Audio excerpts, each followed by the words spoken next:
సినీ నటుడు మోహన్ బాబు మీడియాపై దాడి చేయటాన్ని ప్రజాస్వామ్యవాదులందరూ ఖండించాలని విలేకరి బిఎన్ ప్రసాద్ కోరారు. గురువారం జిల్లా కలెక్టర్ కార్యాలయం వద్ద ర్యాలీ నిర్వహించిన అనంతరం జాయింట్ కలెక్టర్ సూరజ్కు వినతి పత్రం అందజేశారు. ఈ కార్యక్రమంలో ప్రజా సంఘాల నాయకులు రమేష్, ఎంఐఎం జిల్లా అధ్యక్షులు మస్తాన్ వలీ తదితరులు పాల్గొని దాడిని ఖండించారు. మీడియా సభ్యులు జగన్, నాగరాజు, నరసయ్య, మల్లికార్జునరావు, సుంకిరెడ్డి, రమణారెడ్డి తదితరులు పాల్గొన్నారు.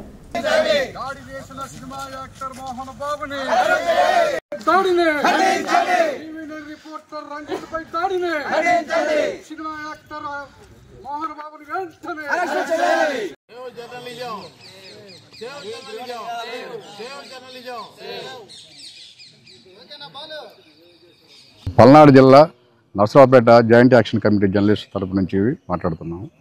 నిన్న గాయపడినటువంటి టీవీ9 రిపోర్టర్ రంజిత్పై దాడిని తీవ్రంగా ఖండిస్తున్నాం. ఒకటి, దాడి చేసిన వ్యక్తి 70 సంవత్సరాలు ఉన్నటువంటి సినిమా యాక్టరు మోహన్ బాబు. ఈ మోహన్ బాబు అనే వ్యక్తి చట్టసభల్లో చట్టాలు చేసేటటువంటి పార్లమెంటు కూడా వెళ్ళొచ్చాడు. 70 సంవత్సరాల వయసు కూడా దాటింది. కానీ ఇప్పటికే ఒక విధంగా కంట్రోల్ లేకుండా జర్నలిస్ట్ మీద దాడి చేయటం అనేది ఇది ఏమైనా చర్య?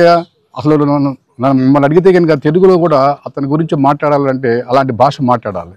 ప్రజాస్వామ్యంలో విలేకరి పాత్ర చాలా గౌరవంగా, అలాగే చాలా ప్రజాస్వామ్యంలో ఏది ఉన్నట్టు కనిపించే విధంగా తీసేటటువంటి జర్నలిజంపై దాడి సినిమా యాక్టర్ మోహన్ బాబు చేయడం చాలా దారుణం.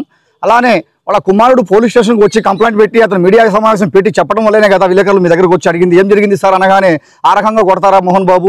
పెదరాయుడు సినిమాలోనే కానీ నిజ జీవితంలో పెదరాయుడు కాదా అనిపించింది మిమ్మల్ని చూస్తే. ఎందుకంటే మీరు కొట్టినటువంటి మైక్ దాడిని దవడలు కూడా పగిలిపోయి అతనికి 3 సర్జరీలు చేయాలని చెప్తున్నారంటే డాక్టర్లు ఏ రకంగా మీరు మైక్ పెట్టి కొట్టారో అర్థమవుతుంది.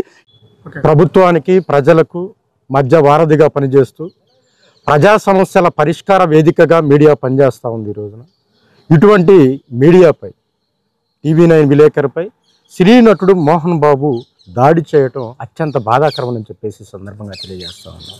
2 తెలుగు రాష్ట్రాల్లో మరి ఈ విషయంపై విపరీతమైనటువంటి నిరసన కార్యక్రమాలు చేపడుతున్నా కానీ ఇంకా ఆయన్ని పోలీస్ అధికారులు అరెస్ట్ చేయకపోవటం చాలా దారుణమని చెప్పేసి సందర్భంగా తెలియజేస్తా ఉన్నాం.